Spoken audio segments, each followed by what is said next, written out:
Hello दोस्तों, मेरा नाम है आशीष और आपका वेलकम है मेरे इस न्यू यूट्यूब चैनल पर जिसका नाम है सीक एंड सोर। मैंने ये चैनल बनाया है only for travelling and bike riding purpose के लिए। तो जो लोग भी इंटरेस्ट रखते हैं ट्रिप्स में, ट्रैवलिंग में, बाइक राइडिंग में, तो मेरे साथ वो लोग जुड़ सकते हैं। तो आप सभी को एक चीज़ शेयर करना चाहूँगा कि मैं लास्ट 2012 से बाइक राइडिंग कर रहा हूँ। मैंने फर्स्ट ट्रिप की थी अपनी बद्रीनाथ की, जो मैंने थंडरबर्ड पर की थी एक्चुअली। जो पुरानी आती थी थंडरबर्ड, उसके बाद वो सुपर मीटियोर और मीटियोर में कन्वर्ट हो चुकी है अभी।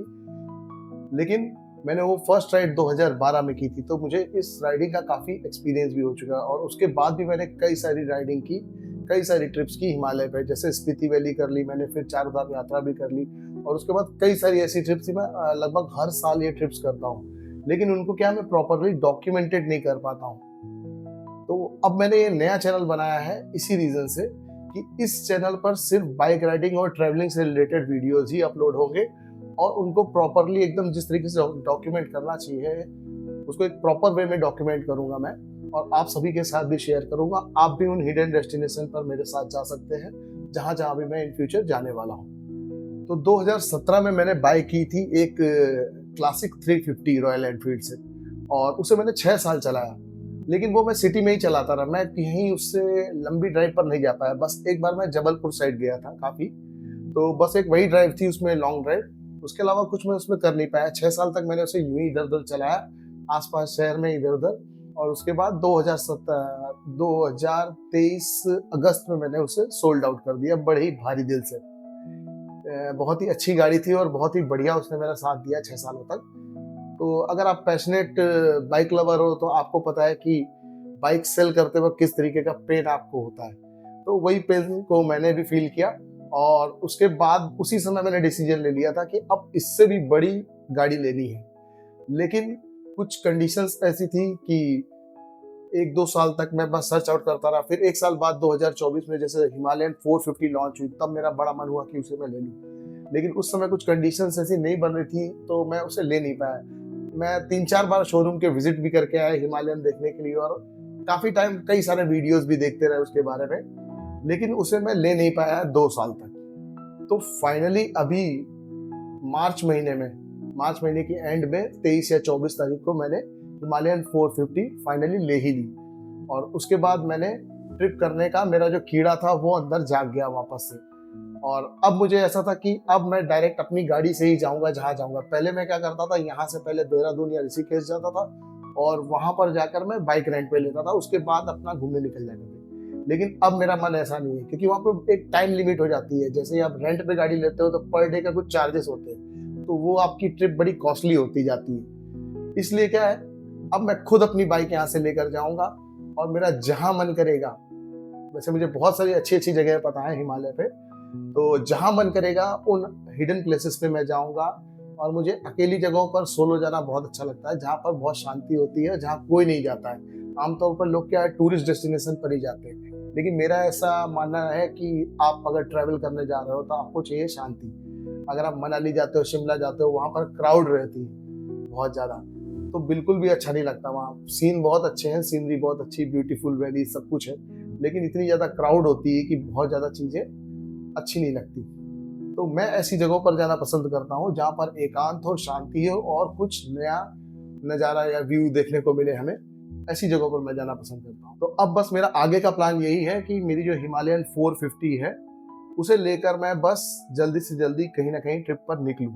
और मैं लंबी ट्रिप एक प्लान भी कर रहा हूँ, लेकिन उसके आपको पता है, आपको लंबी ट्रिप करने से पहले एक बार 2 छोटी मोटी ट्रिप जरूर करनी चाहिए, ताकि आपका कंफर्ट लेवल जो है बाइक के साथ, न्यू बाइक के साथ खास तौर पे कंफर्ट लेवल आपका जो है बाइक के साथ मैच हो जाए। और अगर कुछ आपको प्रॉब्लम हो रही है, पोस्चर में कुछ पोजिशनिंग में दिक्कत आ रही है, तो वो भी आप एडजस्ट कर सकते हो अलग अलग चीज़ों के थ्रू। तो अभी फिलहाल मैंने लास्ट जैसे ही ये हिमालयन 450 ली, उसके बाद मैंने एक ट्रिप प्लान करी थी, शॉर्ट ट्रिप थी 300 किलोमीटर्स की, जो यहाँ हमारा सूरत के आसपास एक हिल स्टेशन है सापुतारा। तो सापुतारा की मैंने अपने दोस्तों के साथ ट्रिप प्लान करी, और उसी ट्रिप का ये व्लॉग है वो मैं आपको दिखाने वाला हूँ। तो अब शुरू करते हैं हम अपना मेन वीडियो, और चलिए देखते हैं इस ट्रिप पे हमारे साथ क्या क्या हुआ और हिमालयन 450 का परफॉर्मेंस कैसे रहा।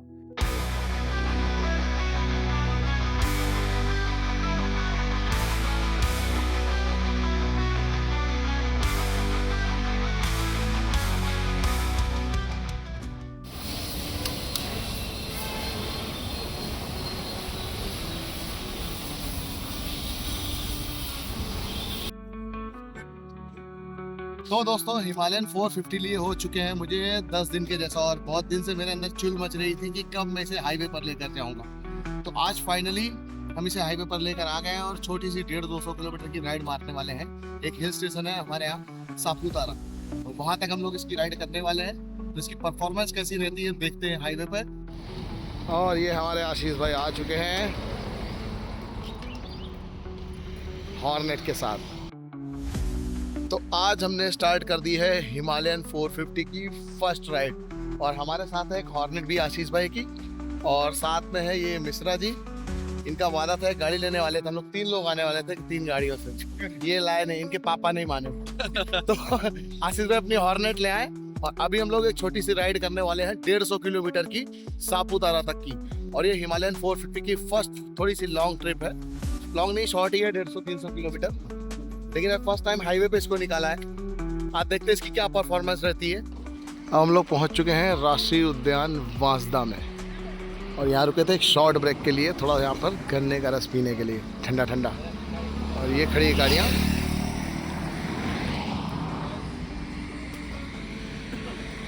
यहाँ पर थोड़ा चाय नाश्ता हो रहा है।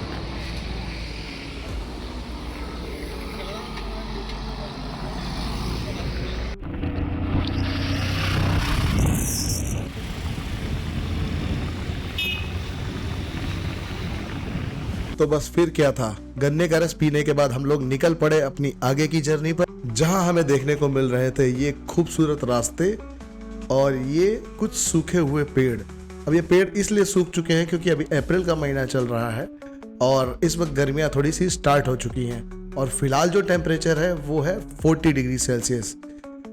वैसे तो ये टेम्परेचर बता रहा है हमारा गूगल पे कि ये 33 या 34 होगा, लेकिन एक्चुअल जो गाड़ी टेम्परेचर बता रही है वो 40 डिग्री सेल्सियस टेम्परेचर बता रही है। इस भीषण गर्मी में भी इस तरीके की बाइक राइड कर रहे थे हम लोग, और पूरा शरीर अंदर से पसीने से भीग चुका था।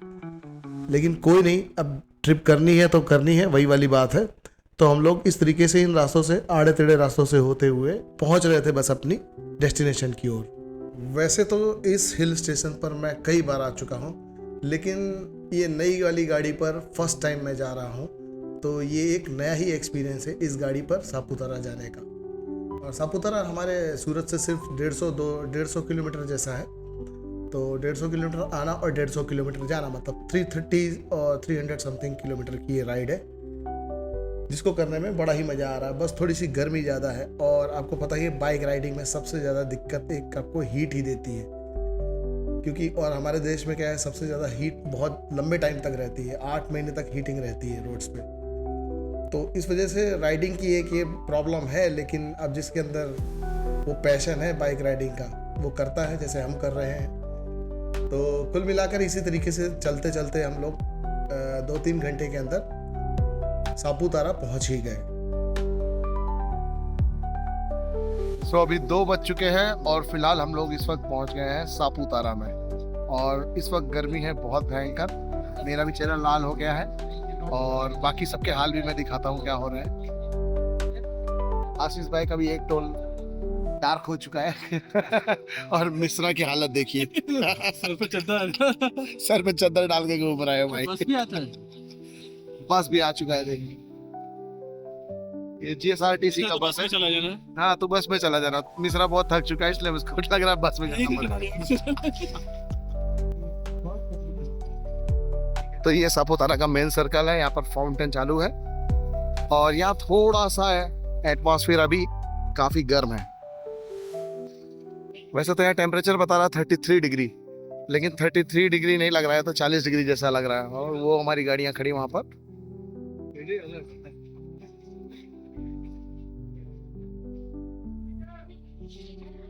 तो 2-3 ब्रेक हम लोगों ने ले लिए, जिसकी वजह से थोड़ा टाइम हो गया। अभी 2 बज चुके हैं, अदरवाइज हम लोग 3 घंटे में आ जाते हैं यहाँ पर।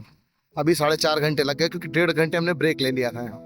तो ये कुछ ऐसा सर्कल है यहाँ पर, और गाड़ी की परफॉर्मेंस बहुत ही बढ़िया रही है, कुछ पता ही नहीं चला एकदम उसमें। तो गाड़ी एकदम ग्लाइड करती हुई जा रही है हर जगह से, खड्डे वड्डे का पता ही नहीं चलता इस गाड़ी में। गर्मी में पानी का हाल देखिए कैसा हो गया, बेचारा नल की भी हालत खराब हो गई है, जनरेटर की तरह चल रहा है ये नल। ये हाँ अभी बंद कर दिया, अभी तो इसका भी हाल बुरा हाल है। और अभी हम लोग यहीं थोड़ी देर रुकेंगे और रेस्ट करेंगे, फिर शाम को यहाँ से थोड़ा सा फोटो शूट वगैरह करके वापस निकलेंगे। तो अभी हम एक बहुत ही प्यारे से होटल में रुके थे जहाँ पर उन्होंने बतखें भी पाल रखी है। तो खाना खाने के बाद इनको देखने आ गए हम। चलो अंदर चलो, चलो चलो चलो चलो चलो चलो अपने घर में जाओ, चलो। ये लोग बाहर घूम रहे थे। तो ये इनका घर कुछ इस तरीके से बना रखा है यहाँ पर इस होटल में।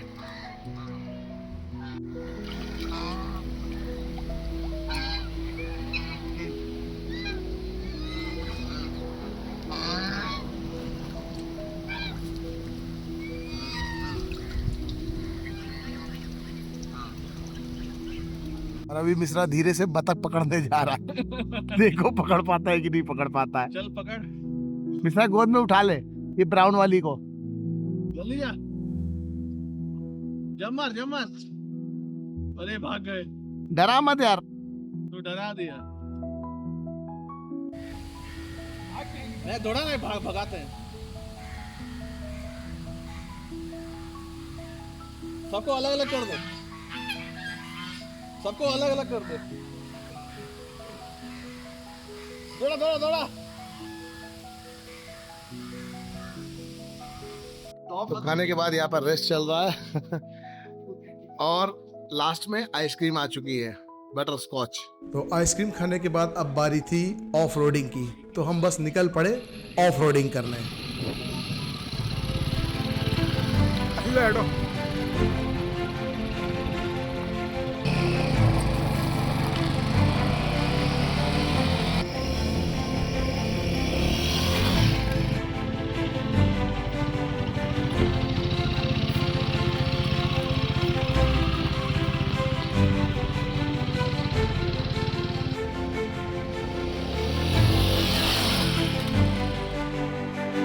तो अभी रात के 8 बज चुके हैं, हमारी राइड कंप्लीट होने वाली है, लेकिन अभी भी घर पहुंचने में 1.5-2 घंटा लगने वाला है। मिश्रा जी की हालत खराब हो चुकी है, हेलमेट लाए नहीं थे तो अब परेशान है, नींद आ रही है। तो काफी बढ़िया रही ये ट्रिप, पता ही नहीं चला। सिर्फ मिश्रा जी को पता चल रहा है, हम सबको नहीं पता चला। और अभी 1-1.5 घंटे में पहुंच जाएंगे घर और इस लॉक का कर देंगे वहां पे एंड। तो ये था हमारा first riding experience with Himalayan 450। हमें तो बहुत ही मजा आया और गाड़ी की परफॉर्मेंस भी बहुत ही बढ़िया थी। थोड़ी सी ऑफ रोडिंग भी करी हमने और सब कुछ ट्राई करके देख लिया इस गाड़ी के साथ। तो बहुत ही अच्छा लगा, बहुत ही गजब परफॉर्मेंस है और आगे इसे हम और टेस्ट करते रहेंगे। और इसी तरीके के वीडियो अगर आपको देखते रहना है तो हमारे चैनल को सब्सक्राइब कर लीजिए और लाइक करके कमेंट भी कर दीजिएगा।